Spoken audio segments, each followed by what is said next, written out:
kasih-Nya. Dia angkatku jadi anak-Nya, beri damai di dalam hidupku. Bagi Dia sembahku, hanya Dia segalanya bagiku. Bagi Dia segala pujian, hormat serta syukur kekal selamanya. Bagi Dia segala pujian, hormat serta syukur selama-lamanya.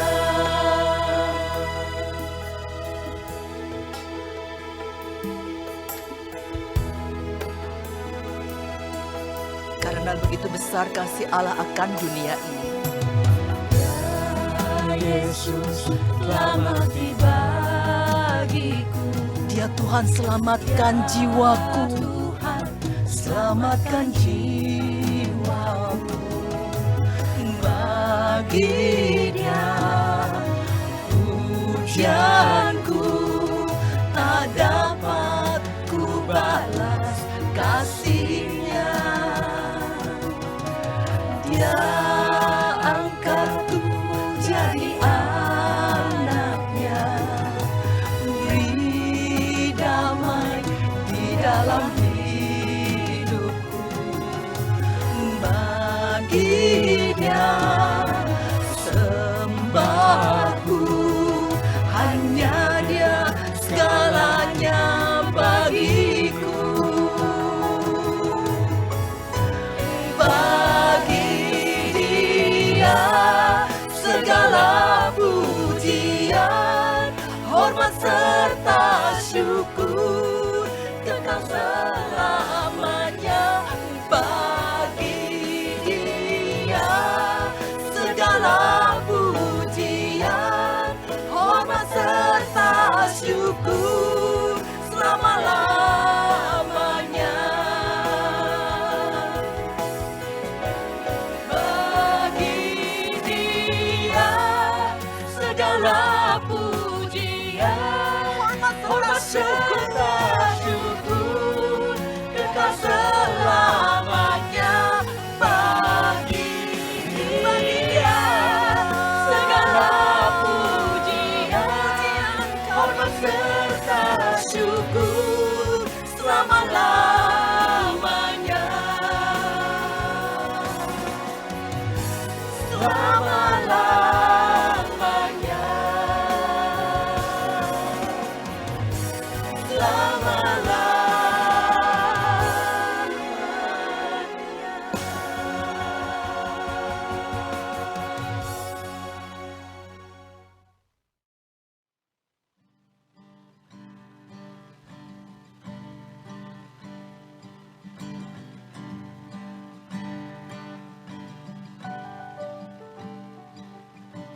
Kemanakah aku dapat pergi, menjauhi rohmu yang suci, Kau sahabat,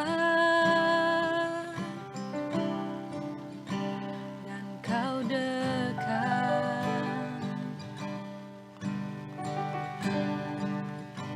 Bahkan seluruh pengabdianku tak bisa membalas kesetiaan-Mu. Sungguh mulia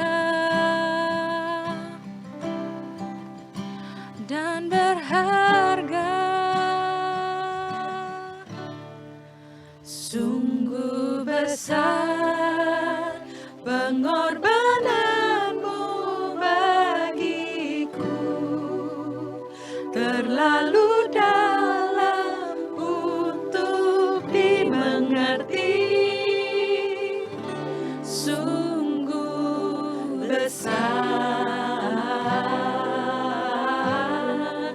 sungguh indah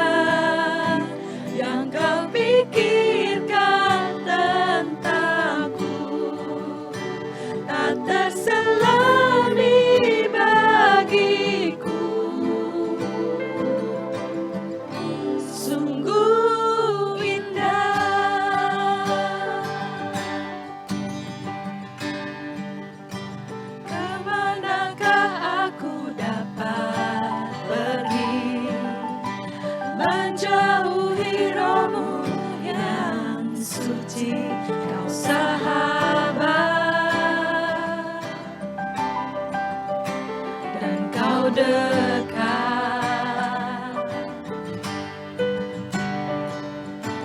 bahkan seluruh pengabdianku tak bisa membalas kesetiaanmu, sungguh mulia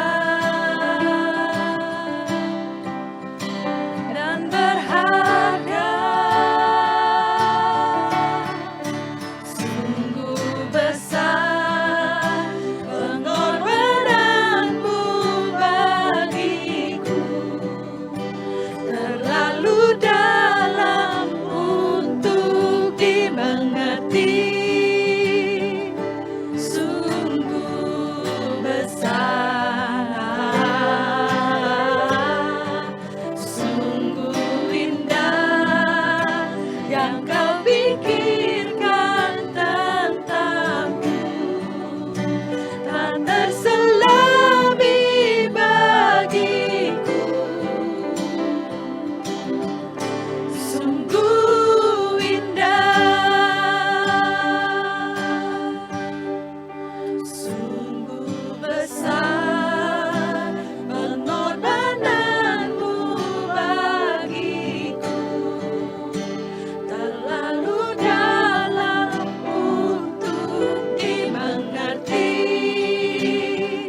sungguh besar,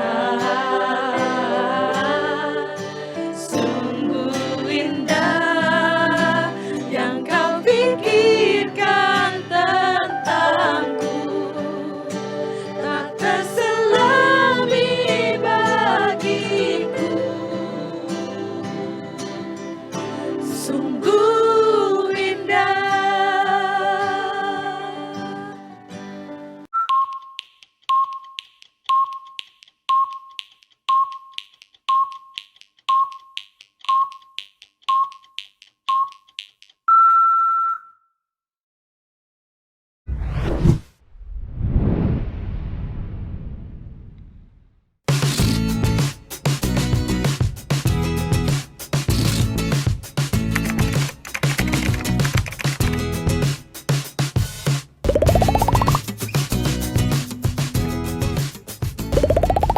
Kalau sampai anak nggak mau ketemu orang tua, apalagi sampai ajak anaknya lagi nggak boleh ketemu, pasti ada luka batin itu.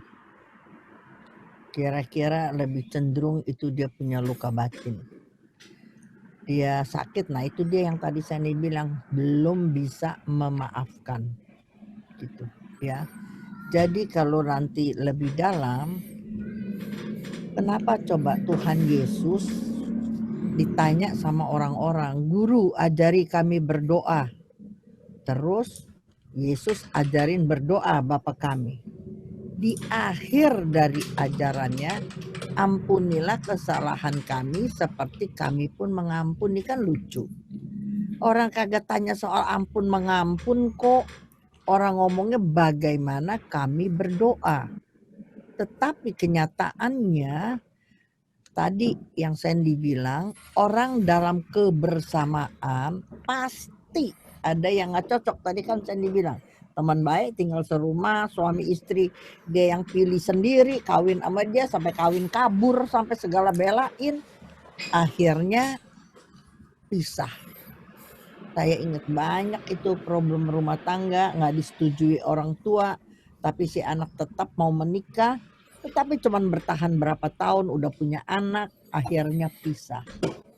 Jadi kalau sampai orang tua, anak nggak mau ketemu orang tua gitu, dan cucunya anak dia diajarin jangan ketemu oma, itu pasti ada persoalan yang belum diberesin. Itu yang tadi kata Sandy. Nggak gampang itu, sangat nggak gampang. Jadi poin kalau saya bilang, Kitab Suci mengajar makanan keras, pengampunan adalah pelajaran makanan keras. Tanpa andalkan Tuhan, tanpa pertolongan Roh Kudus, kita nggak bisa sungguh-sungguh mengampuni seseorang yang membuat kita jatuh, hancur, atau dikecewakan sangat. Absolutely sih Oma.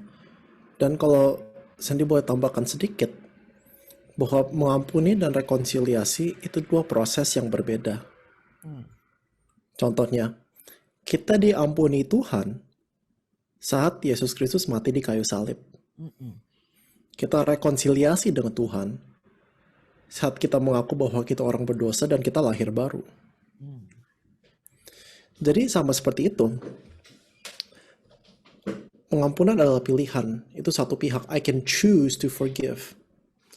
Tapi rekonsiliasi yang benar, yang benar-benar bisa terbuka, bisa semua temboknya diruntuhkan, itu perlu dua pihak menyatakan, okay, we were wrong, gitu. Kalau misalnya, jadi ini pesan buat anak-anak, don't waste your time in unforgiveness. Jangan menyia-nyiakan waktu yang berharga dengan tidak mengampuni. Orang tua juga sama everybody. Toh saat kita tidak mengampuni, itu sebenarnya kita yang kena batunya. Ya. Itu kita yang kena problemnya. Dengan kita yang mengampuni, kita yang dibebaskan. Dan percaya deh, saat kita tunduk dan taat kepada Tuhan, dan saat kita mengatakan bahwa, okay, I will forgive, itu Tuhan yang berkatin kita. Amin. Iya. Tuhan yang menolong kita. Oke, Sen, ini sudah hampir 200 orang yang hadir di sini. Karena kamu sudah bicara rekonsiliasi, saya berharap para peserta jangan ada yang luar, karena nanti di akhir acara Sandy akan memberikan bagaimana cara rekonsiliasi yang tepat antara anak dan orang tua dan sebagainya. Ya, jadi tetap duduk dan menikmati acara ini. Nah, kembali ke pertanyaan tadi, Sen. Berarti kalau memang orang tua disalahkan terus, berarti orang tua itu nggak perlu komplain aja, Sen. Tapi ya setidaknya ya sudahlah, belajar menerima, begitu. Unfortunately, that's the case karena memang kita tidak bisa memaksa orang lain untuk memaafkan. Betul. Orang tua bisa sesempurna-sempurnanya, tapi kalau anaknya tidak mau bertumbuh, tidak mau dewasa, itu juga pilihan mereka. Pilihan. Jadi bisa aja orang tuanya itu baik sekali melakukan semuanya perfect gitu. Ya. Tapi kan menjadi dewasa adalah pilihan buat orang tua maupun buat anaknya.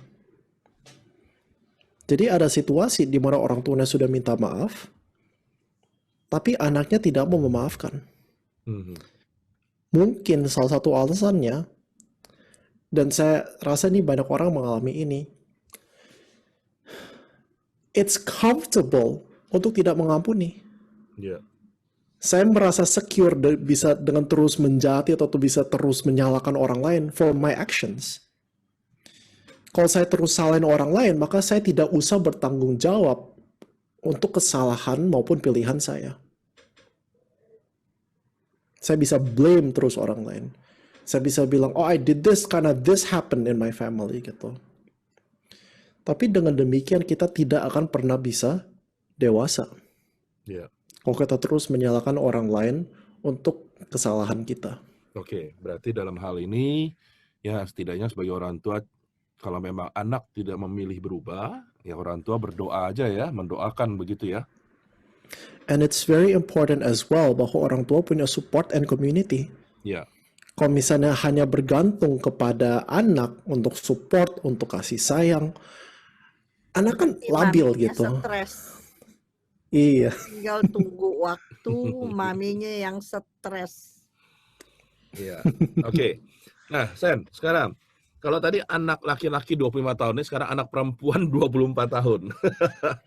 Kalau tadi ibaratnya sukar mengampuni, kalau yang ini anak perempuan sukar diajak ngomong, selalu defensif. Nah, bagaimana tuh? Saya tampilin slide yang sebelumnya ya. Here we are. Oke. Kalau udah dewasa, udah masuk adult, 20-an, sebenarnya it's very difficult.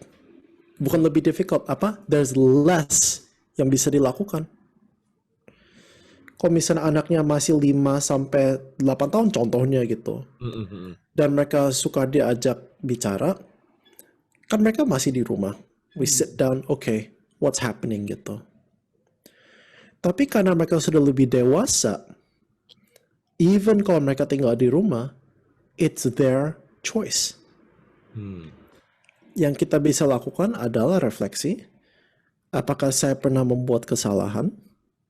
Apakah ada hal yang saya bisa improve? Karena toh kalau kita menjadi lebih baik, benefitnya kan juga buat kita.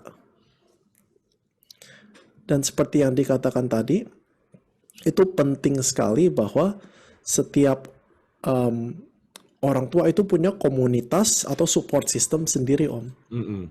Contohnya, one of the amazing communities that I love adalah kumpulan orang tua yang tinggal di Karawaci.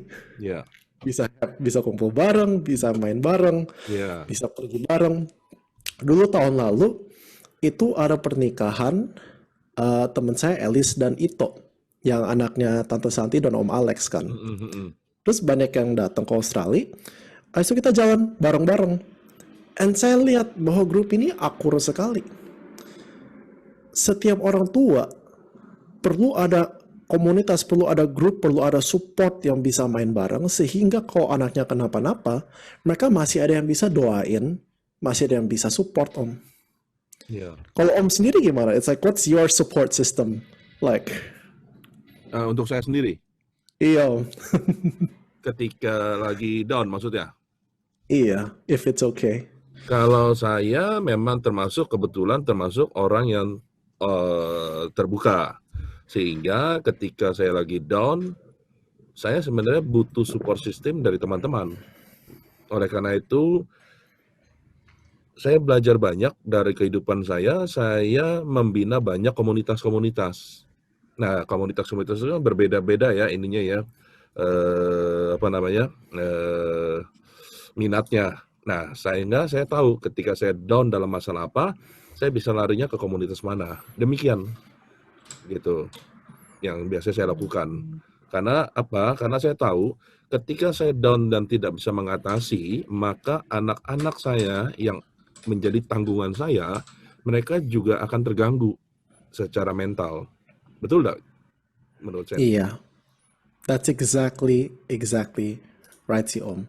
Iya. Dimana everybody needs friends, not only bukan cuma anak kecil, tapi yang dewasa yang menjadi orang tua maupun yang sudah berumur lanjut, everybody needs friends. Karena kita diciptakan demikian. Iya.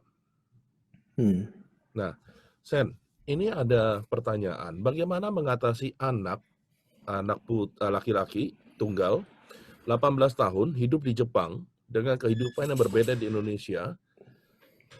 Anak ini sama sekali tidak memperdulikan nasihat orang tuanya. Saya pikir bukan soal di Jepang atau di mana ya. Dimanapun anak-anak tinggal, kalau sudah tidak mempedulikan nasihat orang tua, berarti ada sesuatu nih, Sen. Nah, mungkin dapat dijelasin nih, Sen. Absolutely. Banyak orang tua yang datengin saya, mereka menyalahkan situasi. Bilang, oh anak ini dibesarkan di budayanya beda. Atau anak ini gedenya di mana. Atau mereka atau bahkan ada beberapa orang tua bilang, oh ini gara-gara gadget, atau gara-gara udah ada Facebook atau Instagram. Sebenarnya mungkin aja ada faktornya, tapi kalau dari kecil hubungan orang tua dan anak sudah baik, dan bukan cuma baik akur, tapi baik sehat, di mana bisa berbicara terbuka, all the other things doesn't matter. Yeah. Contohnya, saya udah berapa tahun tinggal di Australia. Tapi if my dad kalau soal bisnis, in my opinion, one of the best in Indonesia. Amazing gitu. If he says something, I trust him. Jadi it's not about just the gadgets atau budaya atau apa gitu. And seringkali orang tua suka pikir demikian karena lebih gampang nyalain faktor yang lain. Hmm, hmm, hmm. Tapi itu mungkin karena saat mereka masih di rumah, saat mereka masih kecil, itu hubungannya nggak sehat. Hmm. Dan biasanya, kalau anak masih kecil, ada beberapa kejadian, ada orang tua mungkin merasa, oh anaknya nggak bakal ingat kok. They remember. Anak bakal ingat. Tapi mungkin kelihatannya kalau udah gede dampaknya. Jadi penting sekali. Jadi kalau udah problem kayak gitu dan udah di luar negeri dan udah dewasa, it's a lot harder to fix. Makanya untuk orang tua yang anaknya masih muda, perlu diajarin these things dari kecil. Bagaimana terbuka, how to apologize, how to reconcile gitu. Jangan tunggu sampai udah telat dan udah susah dan mereka udah dewasa, karena that takes a lot longer. Justru orang tua, keluarga yang paling dekat, yang paling baik, yang paling sehat, yang Sandy pernah lihat adalah keluarga yang bisa saling minta maaf. Iya, tapi benar kata Om Macun tadi, kalau udah seperti itu, seringkali udah ada luka batin. Atau there's a bitterness gitu, yang perlu diselesaikan dulu. Oke. Pertanyaan lain. Pertanyaan lain, iya tadi. Bagaimana menasihati anak remaja 15 tahun dengan efektif sehingga dia minimal mau mendengarkan, belum sampai memahami tapi dia mau mendengarkan. Jadi ini kayaknya ada keluhan dari orang tua, anak 15 tahun tuh nggak bisa mendengarkan apalagi memahami ketika dinasehati. Tapi kata nasihat ini memang agak ini ya Sen ya. Maminya melakukan nggak apa yang dia nasehatin sama anaknya? Gimana Sen? Sure. Jadi seperti yang dikatakan Om Macun tadi, anak-anak itu akan mendengarkan jika satu, mereka melihat bahwa orang tua mencontohkan. Dan nggak perlu sempurna loh. Kalau misalnya orang tua mereka coba mencontohkan yang baik, tapi kan nobody is perfect kan. Nobody is perfect. Tapi asalkan orang tua bisa minta maaf dan mengakui bahwa mereka membuat kesalahan, it's okay. Asal mereka lihat orang tuanya do their best untuk mencontohi, itu satu. Kedua, dan setiap situasi kan cukup beda ini. Jadi mungkin salah satu faktornya, anaknya tidak merasa disayangi sama orang tua. Dan ini saya tahu pernyataan yang sangat kontroversial karena mana ada sih orang tua yang nggak sayang sama anaknya, terutama kalau mau ikut grup seperti ini. Cuman berbeda, karena kadang-kadang nggak nyambung love language-nya. Bisa orang tua menyayangi anak dengan satu cara, tapi anaknya tidak merasa disayang karena bahasa kasih mereka itu berbeda. Kalau misalnya Sandy bilang Sandy sayang sama my mom, adalah tugas Sandy untuk tahu my mom's love language. Dan saya tahu bahwa my mom's love language adalah acts of service. Mami merasa disayang kalau mami datang ke Australia dan rumahnya bersih.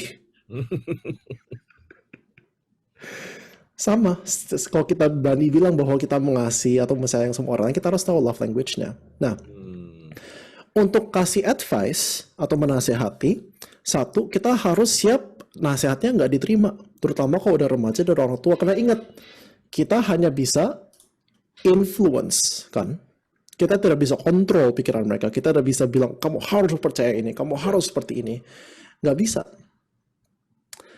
Tapi yang apa kita bisa lakukan adalah jelaskan, oke, ini kenapa, this is the reason why saya kasih nasihat ini.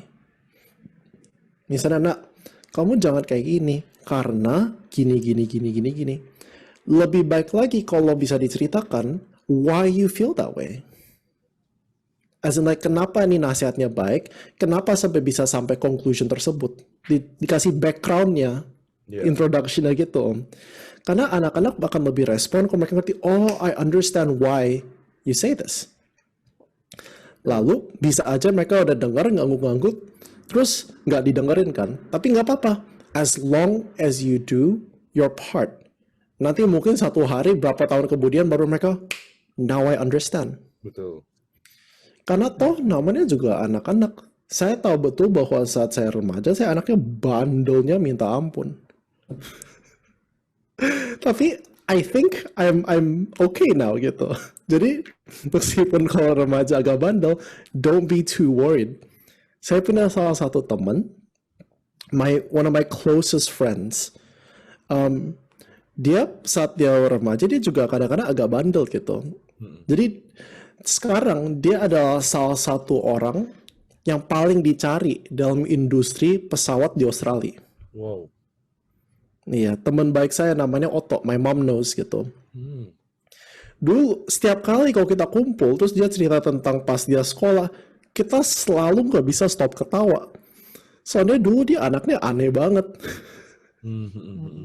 So don't be afraid kalau remaja memang kita otaknya masih belum jadi, especially cowok. Jadi kalau rada aneh dikit, don't worry gitu, we'll be okay.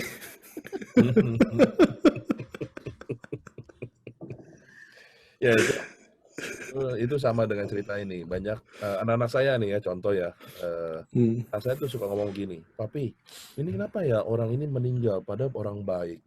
Terus ini juga meninggal di usia muda dan sebagainya." Nah, gara-gara mereka ngomong kayak gitu, makanya saya ngomong begini, Sen. Nah, anak-anak, saya kasih tahu, orang-orang baik itu selalu cepat meninggalnya karena Tuhan sayang sama mereka. Nah, oleh karena itu, kalian jangan baik-baik ya. Jangan terlalu baik, nanti mati muda. Ya ampun. Artinya begini, Sen. Saya percaya bahwa setiap anak berkembang menurut usianya. Dan ketika mereka bandel, mereka bertingkah atau dalam tanda kutip, lama kita melihat bahwa itu dapat dipertanggungjawabkan, bagi saya, go ahead, silakan aja. Gitu. Yang penting masih mau berkomunikasi, mau jujur, mau terbuka. Gitu kan ya? Daripada kita batasin ini, kita larang itu, waduh. Iya, betul banget sih Om. Karena banyak anak yang saat di Indonesia bersama orang tuanya, mereka fine. Banyak dilarang, banyak gimana. Kalau udah keluar negeri, karena mereka tidak diajarkan untuk menjadi independen, tidak diajarkan untuk berpikir sendiri, langsung crash. Ya. Jadi itu penting sekali buat diajarkan, oke, ini adalah values, ini kenapa kita ada value ini alasannya, ini kenapa baik. Dan one of the most amazing things yang orang tua bisa lakukan adalah tell your story. Share your story. Saya dulu ingat, mami saya pernah cerita dulu pas masih kecil. Ini contoh, this is not an example, tapi saya ingat cerita my mom kok masih kecil dulu kan suka makan pempek. Sampai sekarang kayaknya makannya pempek juga gitu. Tapi dulu after school, mami suka beli pempek. Terus dibungkusnya pakai koran. Terus karena koran itu cetakannya masih nggak benar, bisa baca koran dari pempeknya. Tapi I remember the story. Now, you can tell salah satu hal yang menurut saya jarang dilakukan, tapi sangat-sangat baik. Tell your children your story. Karena your children need to know, perlu tahu bahwa you're not perfect. Jadi share about kegagalan, about your successes. Justru anak akan semakin respect dengan orang tua yang bisa terbuka seperti itu. Karena yang kita perlu ingat adalah, karena just because I fail, bukan berarti I'm a failure. Iya. Bukan berarti bahwa derajat saya itu semakin turun. Iya. Jadi jangan takut untuk sharing your story, your failure, your emotion. Terutama buat anak-anak yang sudah beranjak dewasa. Iya. Nah, Mami sendiri dulu sering berbagi cerita enggak pada anak-anak? Saya masih kecil, ini kan pasti anak saya juga dengar. Saya dari dulu punya namanya waktu omong-omong. Masih kecil, Edwin di sebelah kanan, Edson di sebelah kiri. 1 jam setiap hari. Lama-lama Edwin duduk, Edson tetap di sini, ini Edward. Saya bersyukur sampai hari ini, saya nggak ada problem yang sampai kayak apa sama anak-anak. Karena saya melatih dan dilatih dan saya mau menerima.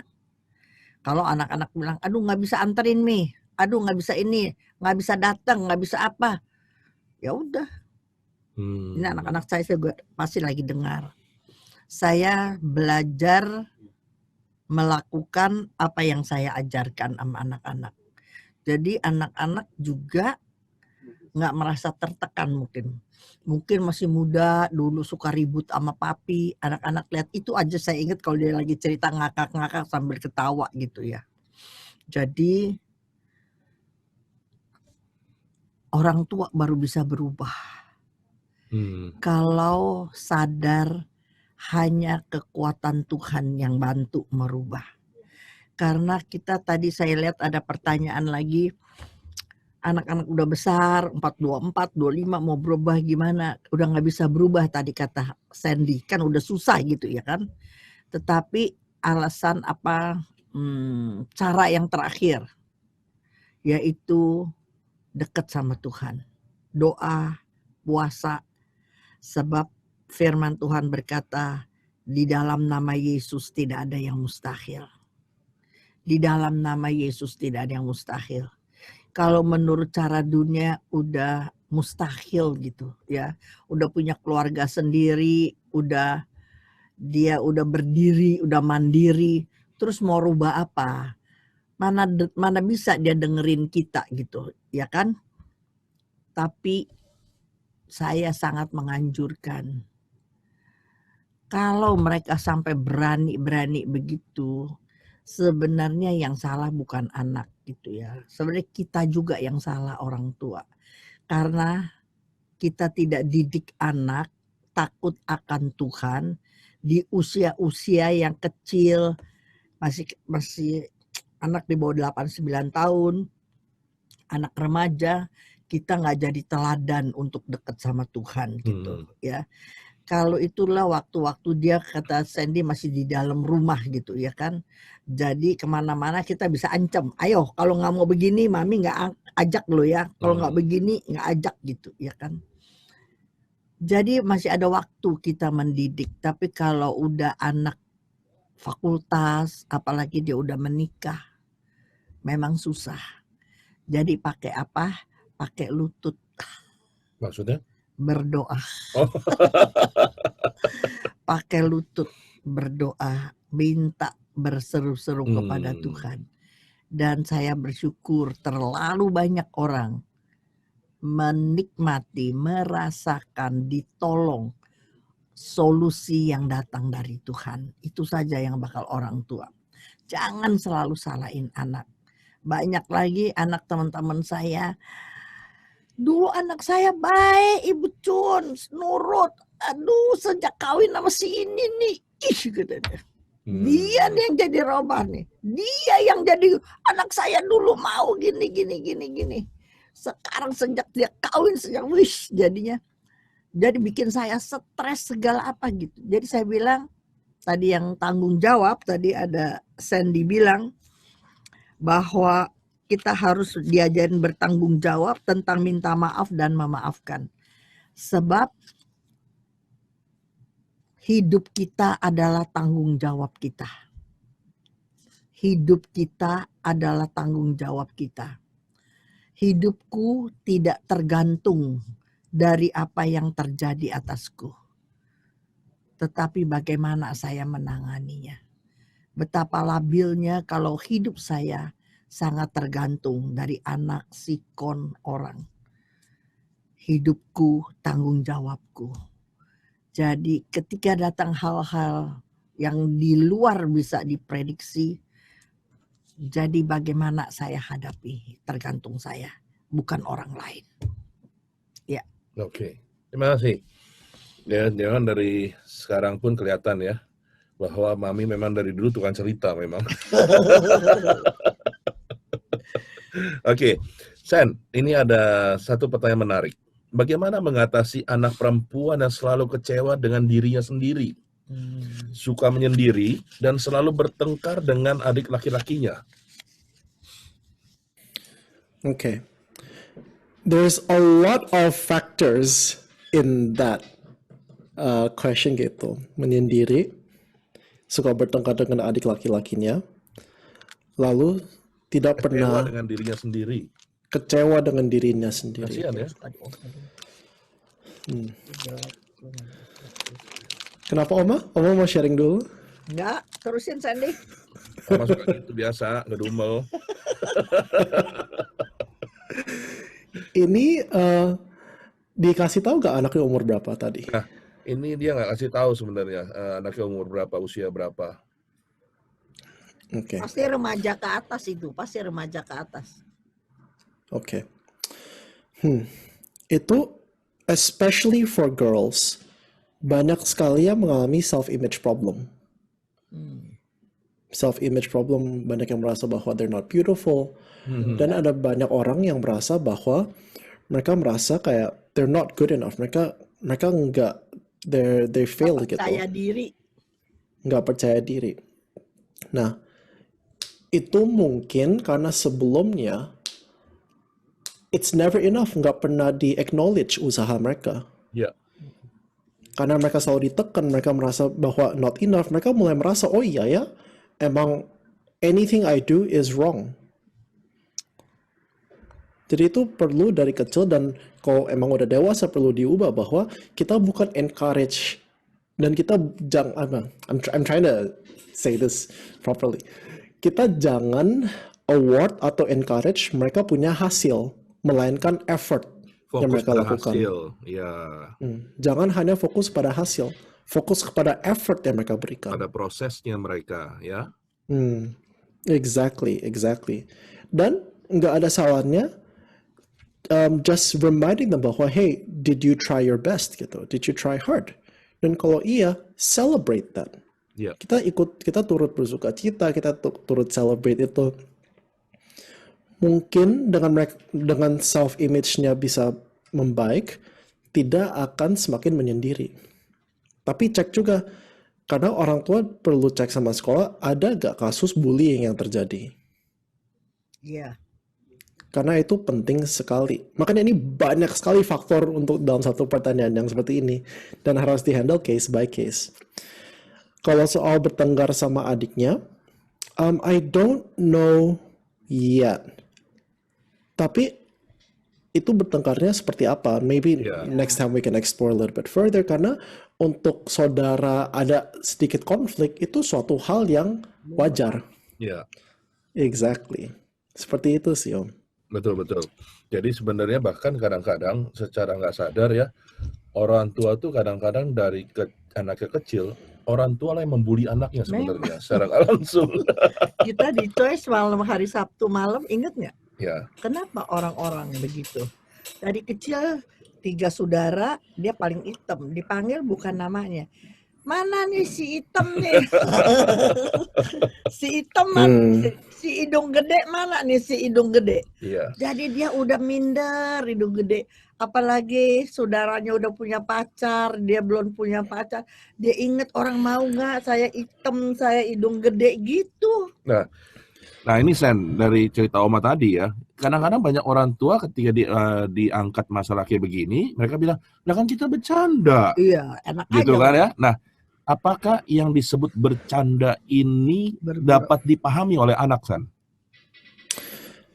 Menurut saya enggak sih, Om, karena seperti yang tadi Sandy katakan, seringkali kita menyakiti orang tanpa maksud dan tanpa sadar, termasuk bercandaan. Meskipun kita niatnya tidak jahat, atau meskipun kita niatnya baik, saat kita melakukan kesalahan, kita wajib untuk minta maaf. No matter, kita nggak bisa bilang, oh itu cuma bercanda kok, itu apa? Toh orangnya tetap disakitin. Ya, Makanya bagi orang tua, atau ini for everyone really, ada beberapa hal yang jangan dikomentarin. Satu, jangan pernah membandingkan. Ever. Jangan pernah membandingkan. Karena kalau dari kecil anak dibandingin sama orang lain, maka anak tersebut selama hidupnya akan terus membanding-bandingkan diri sendiri dengan orang lain juga. betul. Yang kedua, jangan pernah omongin berat badan. Nah, tuh ya, jangan ngomong berat badan ya. Kita di Indonesia, kita punya budaya yang kurang baik, ketemu orang, lu gendutan ya. Setuju, Sen. It's like, aduh, demi apapun, please don't do that. Mulut kita tuh kayak gatel banget gitu ya. Iya, karena kita seringkali nggak tahu kenapa. Banyak orang cuma dikomentarin gemuknya, tapi padahal di saat itu hidup mereka lagi stres berat. We Iya. don't know their stories. Bukan Iya, hak kita untuk komentari berat badan orang. Itu satu topik yang jangan sama sekali.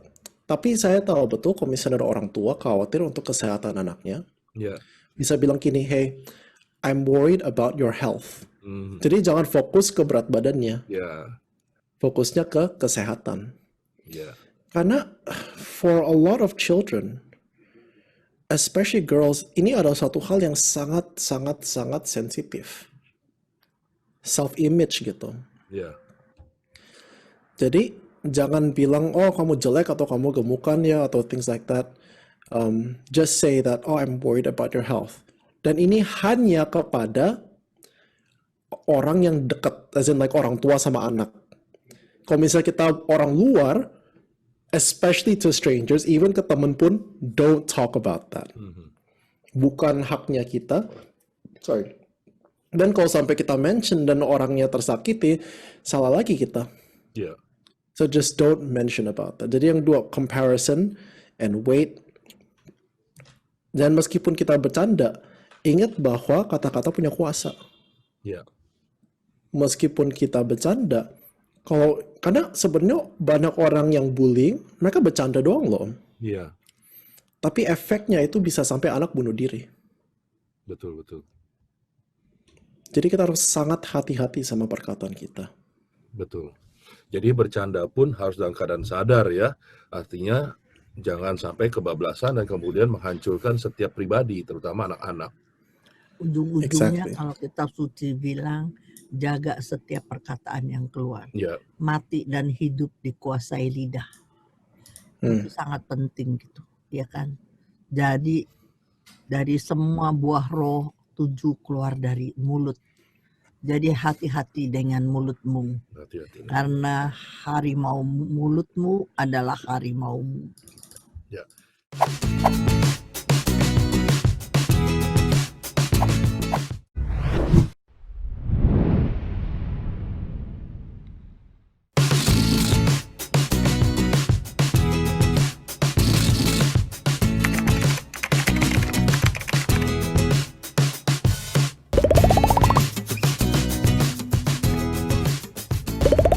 Oke, Sen, supaya kita nggak terlalu monoton dengan pertanyaan, tapi ada satu pertanyaan sebelum mungkin kamu akan sharingkan lagi sesuatu nantinya ya.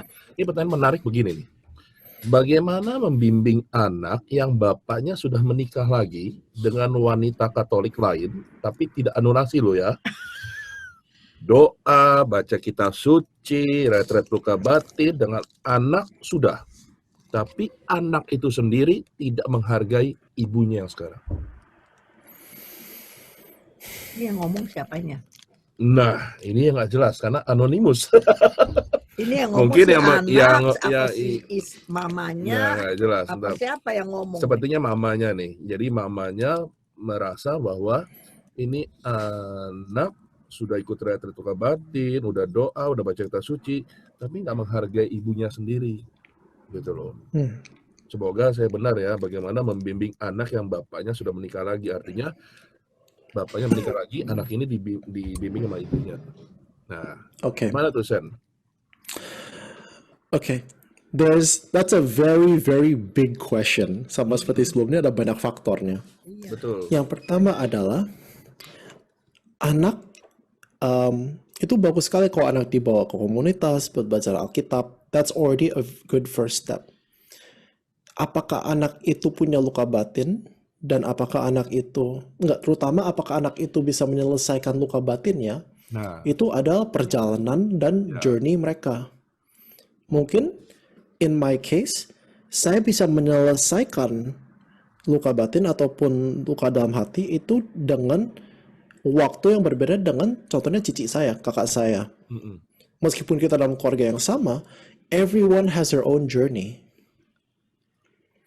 Jadi memang nggak bisa dipaksa, we just do our best. Tapi kalau soal menghargai ibunya, ini maksudnya ini Pertanyaannya menghargai berat memang. ibunya yang natural kan? Ya, ibu yang natural. Bukan. Oke. Betul.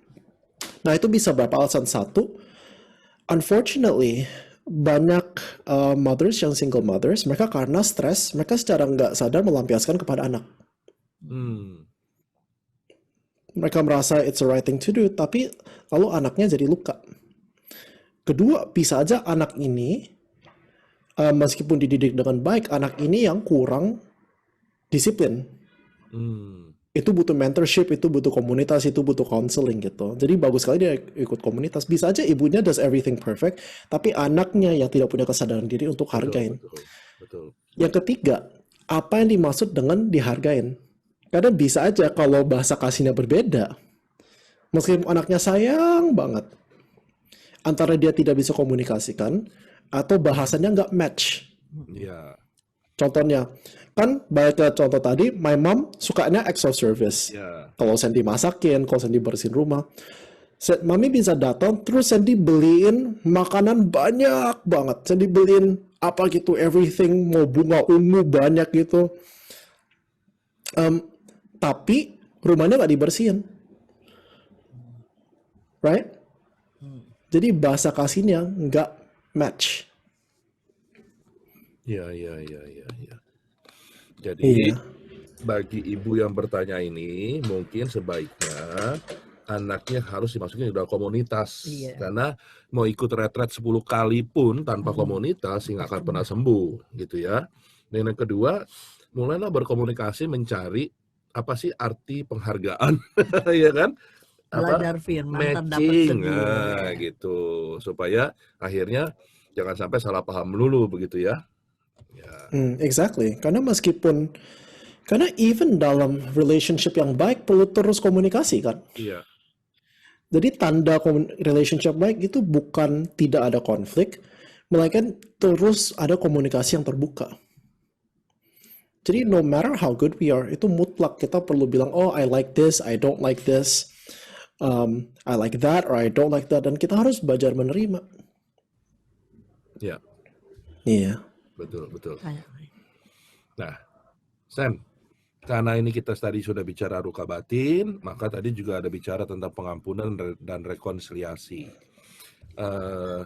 Apa yang kamu bisa berikan kepada kami semua tentang apa sih sebenarnya rekonsiliasi itu dan bagaimana cara melakukannya? Oke. Saya boleh tampilkan slide, Om? Boleh? Sip. Jadi ada satu segmen tentang rekonsiliasi dan pengampunan. Rekonsiliasi dan pengampunan bukan one off. Bukan satu hal yang sekali jadi, and that's it for the rest of our lives. Dikarenakan kita semua tidak sempurna, maka kita akan terus menyakiti orang, dan kita juga disakitin, maka rekonsiliasi dan pengampunan adalah satu hal yang perlu terus berjalan. Terus berjalan again and again and again and again and again. Bisa buat masalah besar, bisa buat masalah kecil. Saya sempat menyakiti adik saya karena saya habisin bakso gorengnya. Waduh. Tapi that's my fault. Tapi gini, mungkin bagi saya hal kecil, bagi dia tidak. Oh. Dan adalah tugas saya untuk mengakui dan acknowledge perasaannya bahwa, you know, I'm actually really sorry. Right? banyak itu orang begitu. Aduh, cuman begitu aja kok digede-gedein. Cuman hal begitu aja kecil. Lu mau bakso berapa? Ntar gua beliin. Iya. Iya, it's a good point, Oma, karena kita tidak berhak untuk mengecilkan penderitaan atau perasaan orang lain. Iya.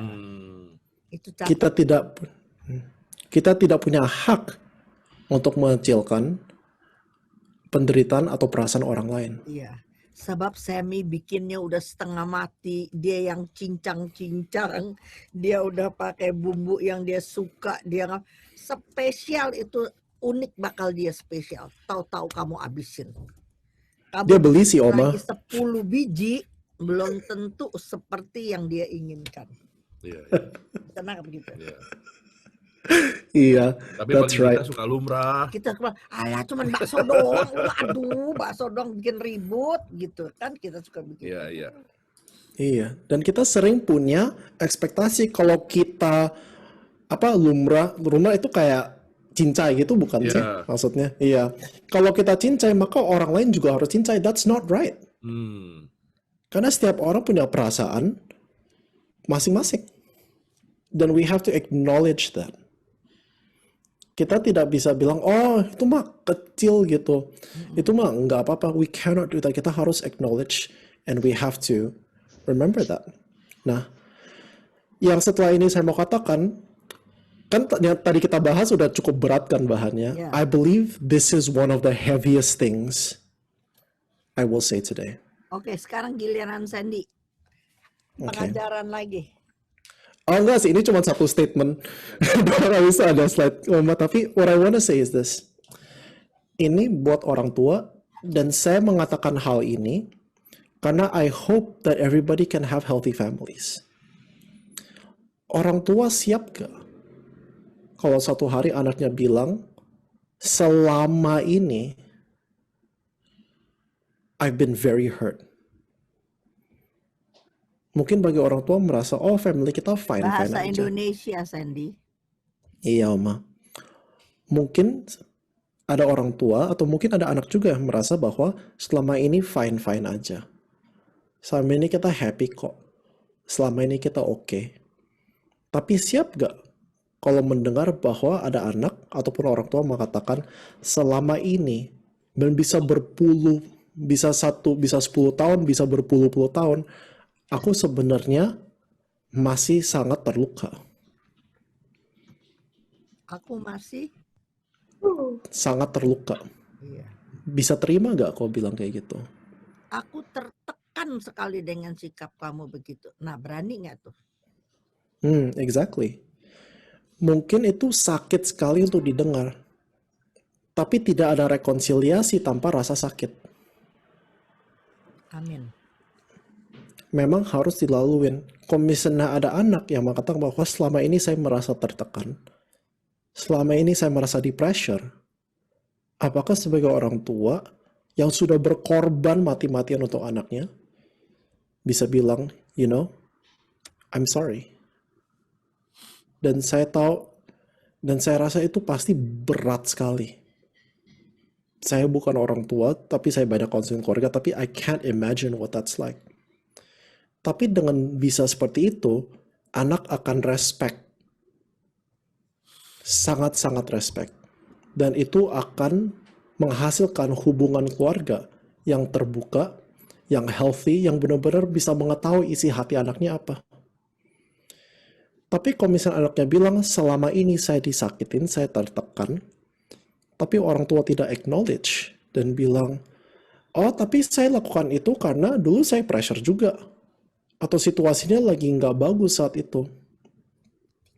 Maka anak itu akan semakin menjauh. Iya, betul. Bisa mungkin ketemu, bisa hahaha, tapi hatinya nggak akan benar-benar terbuka. Betul. Kita harus bisa acknowledge perasaan orang lain.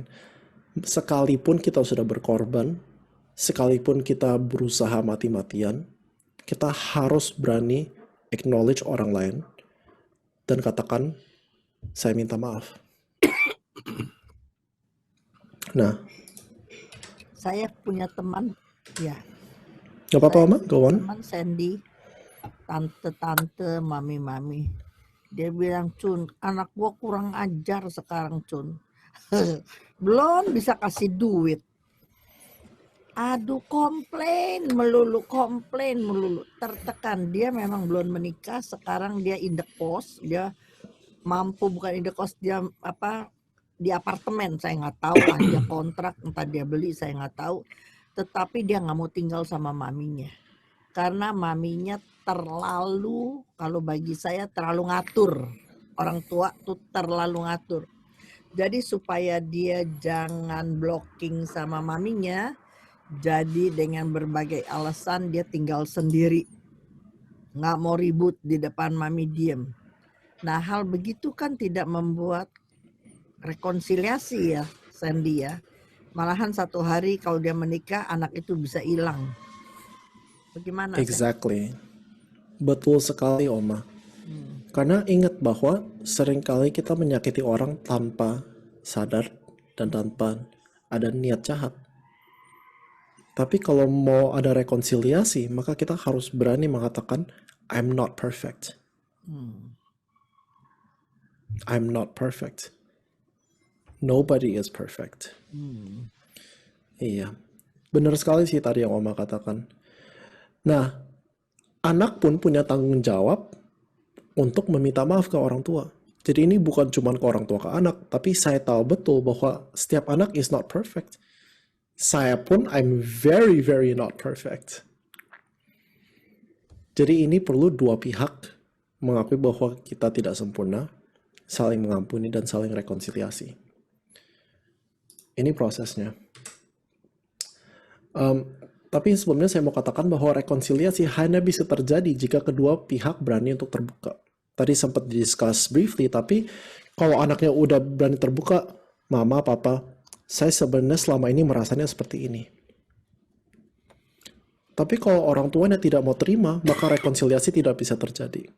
Sama, kalau orang tua bicara ke anak, nak, selama ini sebenarnya nggak baik kamu seperti gini.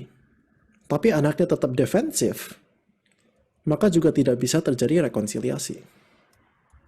And remember, nggak peduli amat kita mau sukses apapun, kalau keluarga kita tidak sehat. Saya bisa bilang bahwa tahun ini saya sangat diberkati. Kemarin ini saya bisa masuk ke Forbes Magazine. Saya bisa dikasih banyak duit sama pemerintahan buat lakukan riset. Tapi there is nothing more important. Tidak ada satu kejadian yang lebih berharga bagi saya selain bisa rekonsiliasi dengan my parents. Nah, apa stepnya? Kita harus ambil waktu duduk.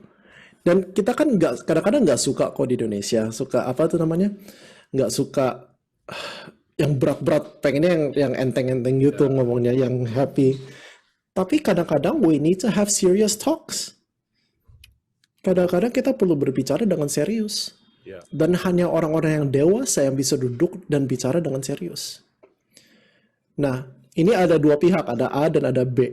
Dan ini bisa orang tua dan anak dan bisa di-switch gitu. Ataupun yang bisa dengan pasangan, dengan saudara, dengan anybody at all. The first step adalah bilang bahwa, you know, I love you, tapi ini yang terjadi. Saya merasa tertekan atau saya merasa tidak dihargain. Kita harus hati-hati. Kita harus fokusnya kepada perasaan saya apa. Jangan bilang, oh, kamu membuat saya tertekan. Atau kamu seperti ini, kamu seperti ini. Kita harus fokusnya pada, oh, ini yang saya rasakan. Karena siapa tahu niatnya baik, ya kan? Seringkali ada konflik, ada kesalahpahaman. Jadi, kita harus fokusnya, this is what I feel. Ini yang saya rasakan. Dan kalau mau menyelesaikan satu masalah, fokus ke masalah itu, jangan diungkit semuanya selama 30 tahun terakhir.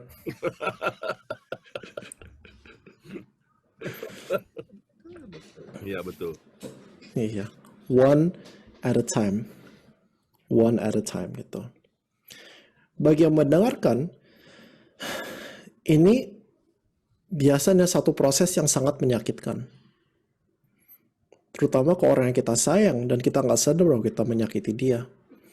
Tapi kita harus ingat bahwa just because we make a mistake, bukan berarti kita bukan orang tua atau anak yang baik. Karena setiap orang kan buat mistake kan. Iya. Ada banyak orang tua merasa karena mereka sekali buat mistake bahwa mereka gagal sebagai orang tua. Tidak demikian. Everybody makes mistake. Mau yang berhasil, mau yang gagal pun, everyone makes mistakes. Jadi kita harus hati-hati saat kita mendengarkan, jangan langsung menyalahkan diri sendiri. Jangan langsung kita merasa, aduh saya gagal, aduh aku jahat banget, aduh aku gimana. Don't do that. Kita mendengarkan, dan ingat, I'm not perfect. Dan saat kita meresponi, kita harus acknowledge perasaan mereka. Saya pernah sharing ke salah satu orang, dan saya bilang, oh ini yang saya rasakan. Terus orang itu bilang, oh tapi sebenarnya kamu nggak benar Sandy, rasanya seperti itu. Itu nggak boleh. We have to acknowledge what they're feeling. We have to acknowledge it gitu. Dan kita kalau bisa kita tanya informasi yang lebih. Karena kalau kita benar-benar sayang sama orangnya, if we love the person, we want to know about them, ya kan?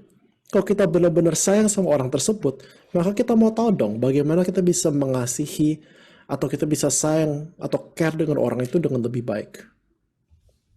Right? Jadi kita tanya, oh, what do you mean? Maksudnya gimana gitu? Maksudnya kejadian ini. Jadi kita klarifikasi. Habis itu, bagi pihak yang mendengarkan, lalu kita harus benar bilang, I'm sorry, will you forgive me?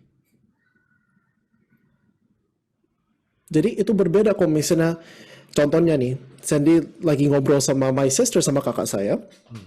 Terus kakak si Chestevi bilang, oh Sandy, sebenarnya saya sangat disakitin saat Sandy melakukan ini.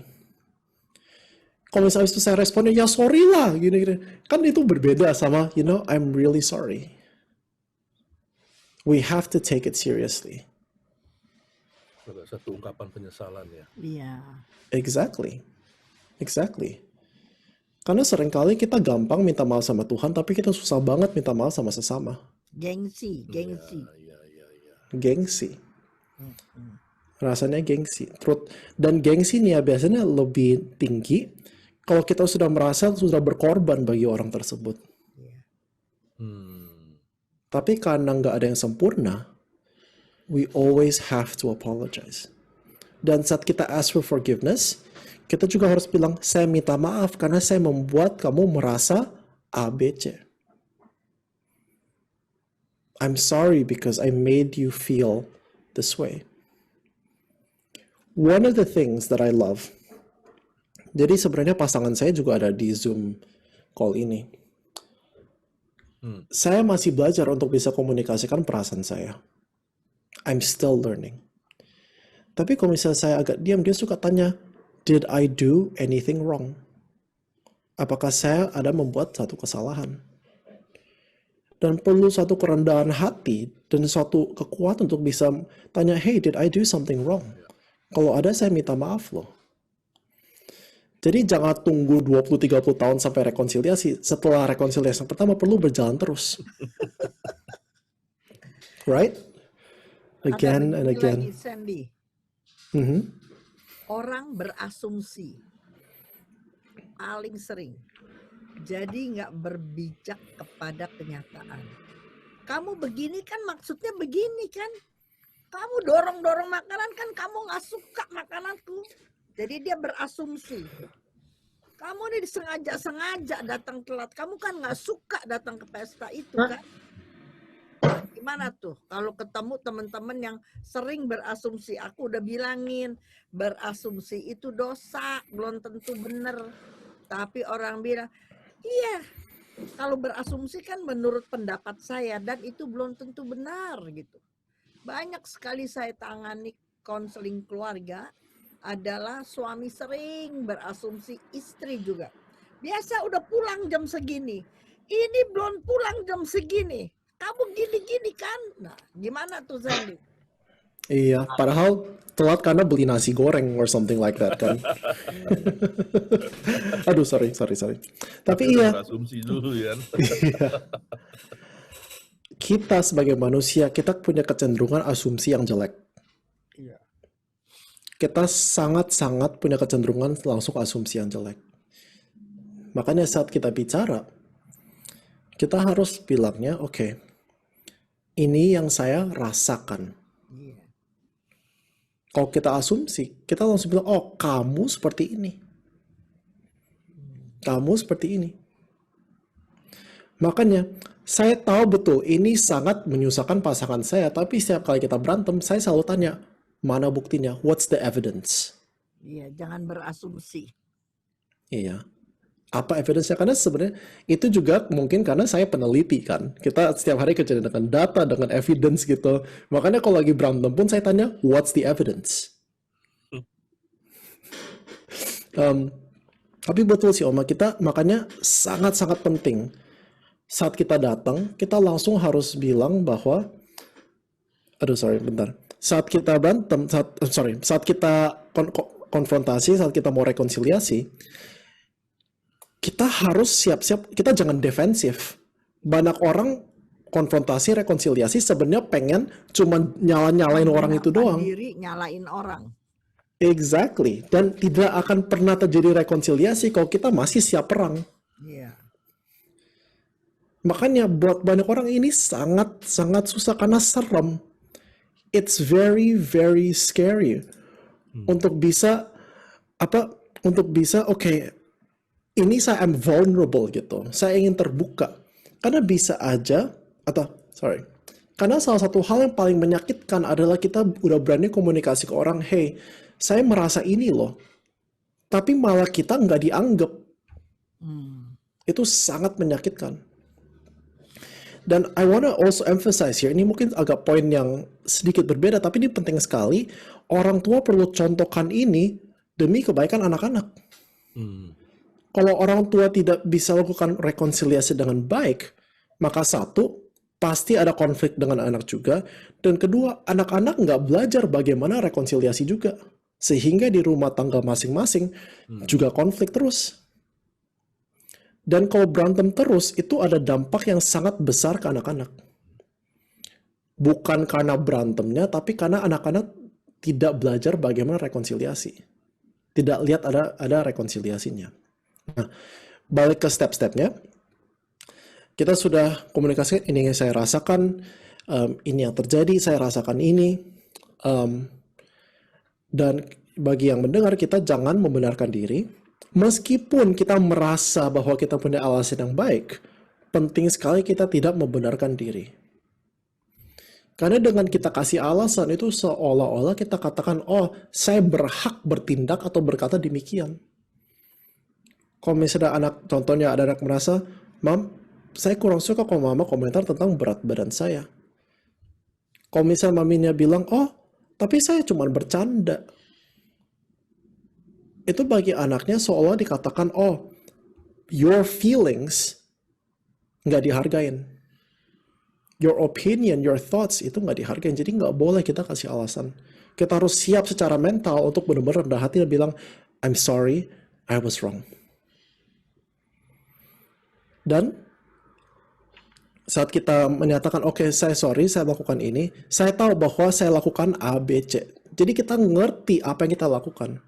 Kesalahan yang kita perbuat. Lalu bicara bareng bagaimana untuk menghindari ini di masa depan. Perlu ada evaluasinya. Saya tahu nanti habis acara ini pasti tim ada evaluasi kan. Kalau buat acara aja ada evaluasi, apalagi untuk relationship kita yang jauh lebih penting. Ya kan? Jadi perlu ada evaluasi, oke, how can we do this better? Bagaimana mencegah ini terjadi? Lagi gitu. Dan sebaliknya, setelah satu pihak bisa berani cerita, perlu ditukar both sides. Perlu minta maaf. Both sides perlu minta maaf. Jadi yang saya harap nanti kan kita ada waktu kan. Kalau misal lagi di sana sama keluarga, take the time to talk. Memberanikan diri untuk berkata bahwa, hey, I feel this. I feel that gitu. Kalau berani telepon, that's fine as well. Kalau nggak mau, that's okay as well. Tergantung masing-masing. Cuman yang saya ingin katakan ini, kita seringkali mendengar bahwa breakthrough, perubahan terbesar dalam hidup, itu saat kita bisa memaafkan. Ya kan? Tapi saya juga ingin berkata bahwa breakthrough yang sama besarnya akan terjadi saat kita berani untuk minta maaf. Karena kita tidak bisa bertumbuh, Kita tidak bisa berkembang dan menjadi lebih baik kalau kita tetap membohongi diri sendiri. Kalau kita selalu mau merasa benar. Kalau kita selalu merasa bahwa kita tidak melakukan kesalahan.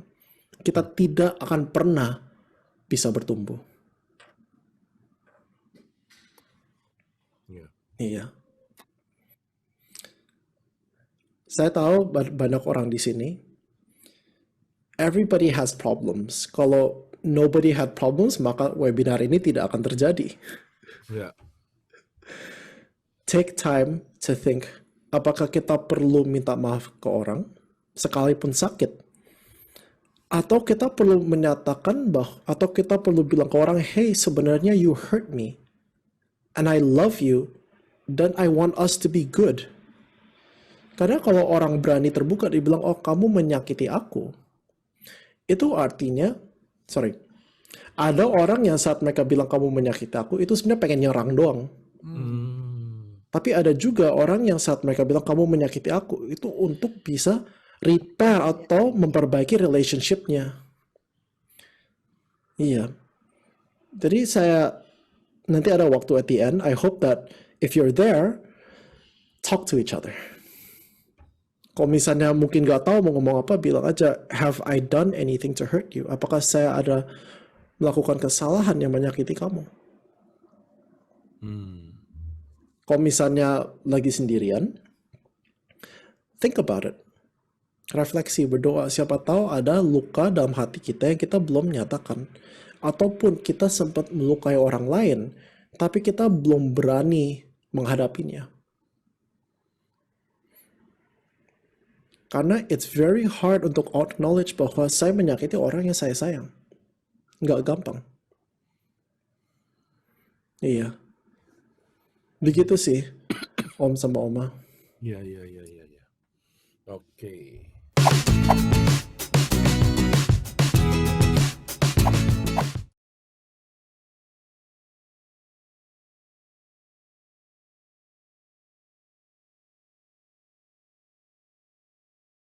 Halo semua, perkenalkan nama saya adalah Dr. Sanderson Oni.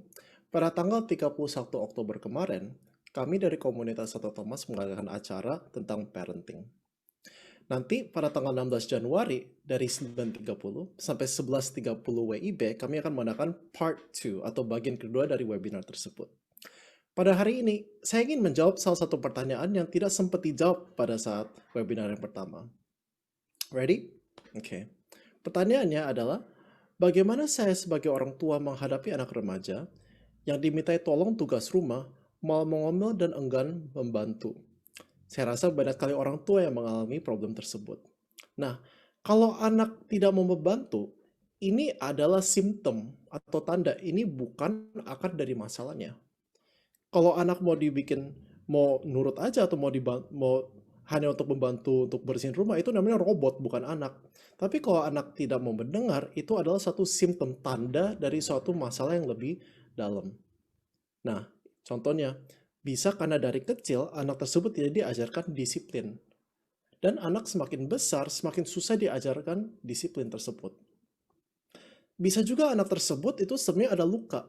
Dan mereka komunikasi secara passive-aggressive, di mana mereka tidak bisa mengungkapkan luka tersebut, mereka malah tidak mau dengar, atau tidak mau turuti orang tua.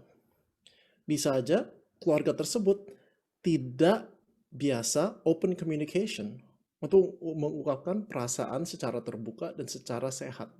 Nah, untuk bisa handle problem tersebut, itu perlu keluarga berkumpul and to talk. Benar-benar untuk bisa menyelesaikan masalah. Kalau misalnya perlu counseling, nggak apa-apa. Keluarga saya pun, saya dan mama saya dan papa saya, kita semuanya pernah mendapatkan counseling. Oleh sebab itu, kami sebagai satu keluarga jauh lebih sehat. Are you interested untuk mendengarkan lebih lanjut lagi?